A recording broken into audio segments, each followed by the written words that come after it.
आज हम लोग अध्ययन करेंगे स्केल ऑफ मेजरमेंट के बारे में। अर्थात स्केल ऑफ मेजरमेंट जो मापा जाता है, जैसे कि मैंने आपको मेजरमेंट के बारे में बताया था, जिस प्रकार वस्तु को मापने के लिए विभिन्न प्रकार के यंत्रों का यूज़ किया जाता है, उसी तरह जैसे दूरी मापने के लिए इंच, टेप, मीटर, किलोमीटर इत्यादि का यूज़ किया जाता है। तापमान मापने के लिए थर्मामीटर का यूज़ किया जाता है। ठीक उसी प्रकार छात्रों की योग्यता को मापने के लिए हम लोग मेज़रमेंट का यूज़ करते हैं, मापन का यूज़ करते हैं। तो मेज़रमेंट जो होता है, मेज़रमेंट में जो नॉमिनल, ऑर्डिनल, इंटरवल और रेशियो जो होता है, इन सभी का यूज़ कैसे छात्रों की योग्यताओं को मापने के लिए किया जाता है, हम उसी का अध्ययन करेंगे। जैसे कि दूध मापने के लिए हम लोग लीटर का यूज़ करते हैं, उसी तरह छात्रों की योग्यता मापने के लिए मेजरमेंट के इन स्केल्स का यूज़ किया जाता है। उसी स्केल्स के बारे में आज हम अध्ययन करेंगे। सबसे पहले हम बात करते हैं नॉमिनल मेजरमेंट, जिसको नामित मापनी कहते हैं। नामित मापनी ये क्या है? मापन का जो चारों स्तर होता है ना, ये चारों स्तर है, उसमें सबसे शुद्ध, सबसे कम शुद्ध मापन माना जाता है। इसमें क्या किया जाता है?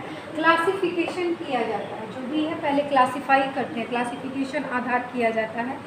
और इसमें जो व्यक्ति होता है, वस्तु होता है या समूहों की पहचान को हम पहले क्लासिफिकेशन कर लेते हैं। और इसमें नंबरों को भी जोड़ा या नंबर जो होते हैं जोड़ा, घटाया या गुना भाग नहीं किया जाता है। इसमें व्यक्ति या वस्तु को विभिन्न भागों में वर्गीकृत किया जाता है, इसीलिए इसे वर्गीकृत मापनी के नाम से भी जाना जाता है। वर्गीकृत मापनी के नाम से जाना जाता है। मान लीजिए क्रिकेट का खिलाड़ी है और उसमें नंबर अंकित किया जाता है ना, 1 2 3, ये नाम प्रदान किया जाता है। तो क्रिकेट के खिलाड़ियों का जो नंबर अंकित किया जाता है, तो ये एक समूह हो गया, एक क्रिकेट का समूह हो गया। उसमें 1 नंबर, 2 नंबर, जैसे विराट कोहली है उसको 2 नंबर मिला है, MS धोनी है उनको 3 नंबर मिला है। तो ये जो अंक प्रदान होते हैं, इसी को हम क्या कहते हैं? क्लासिफिकेशन जो कर रहे हैं, इसको नॉमिनल मेजरमेंट कहा जाता है।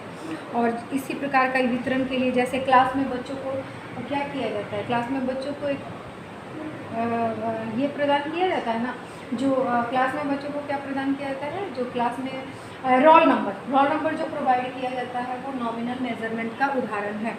ठीक है। और इसके लिए हम क्या करते हैं? जैसे टेलीफोन नंबर देते हैं, मोटर लाइसेंस नंबर देते हैं, आधार नंबर देते हैं, टेलीफोन नंबर देते हैं। ये सब भी इसी के अंदर नॉमिनल मेजरमेंट के अंदर आता है। इसके अंतर्गत जो होता है रेशियो, मोड, फ्रीक्वेंसी और परसेंटाइल का यूज़ किया जाता है स्टैटिस्टिकली। उसके बाद हम देखते हैं ऑर्डिनल मेजरमेंट के बारे में जानते हैं। मापन का दूसरा स्तर है और ये पहले अक्षर की अपेक्षा जो होता है शुद्ध होता है।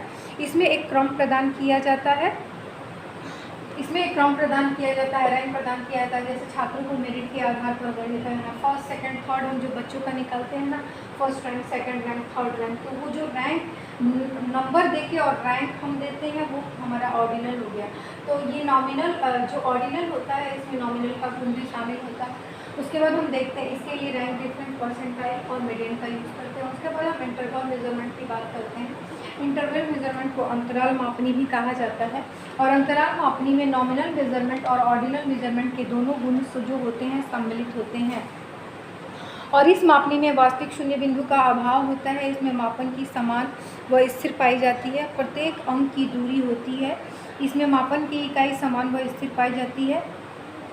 समान स्थिति होने के कारण इसे समान अंतराल कहा जाता है। जैसे थर्मामीटर की मापनी इसका श्रेष्ठ उदाहरण है।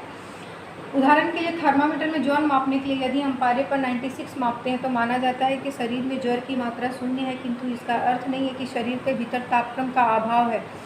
इसके नापने के लिए हम अर्थमेटिक मीन, पर्सन आवर टेस्ट, यानी इसमें एब्सोल्यूट जीरो नहीं होता है। जैसे कि थर्मामीटर में यह नहीं होता है 0 से 90। हम जानते हैं कि अगर 96 डिग्री तापमान आया है तो 0 तो हमको दिख नहीं रहा है, लेकिन हम मानते हैं कि उसमें एब्सोल्यूट जीरो जो होता है यहाँ पर भी नहीं पाया जाता। ठीक है। उसके बाद हम देखते हैं रेशियो मेजरमेंट। ये सबसे शुद्ध होता है और इसमें नॉमिनल, ऑर्डिनल और इंटरवल तीनों के गुण जो होते हैं एक साथ पाए जाते हैं। उपरोक्त तीनों के एक साथ गुण पाए जाते हैं और यह जो होता है सबसे शुद्ध स्तर मापा जाता है। इसमें ट्रू जीरो पॉइंट होता है और इसमें गुणा, जोड़, घटा, भागा आदि का प्रयोग किया जाता है। और शिक्षा तथा मनोविज्ञान के क्षेत्र में इस मापन का निर्माण होता है। इसका प्राकृतिक विज्ञान में इसका बहुत ज़्यादा यूज किया जाता है। इस तरह हमने आज जाना कि स्केल ऑफ मेजरमेंट क्या है, उसके अंदर क्या है, नॉमिनल, ऑर्डिनल, इंटरवल और रेशियो मेजरमेंट के बारे में।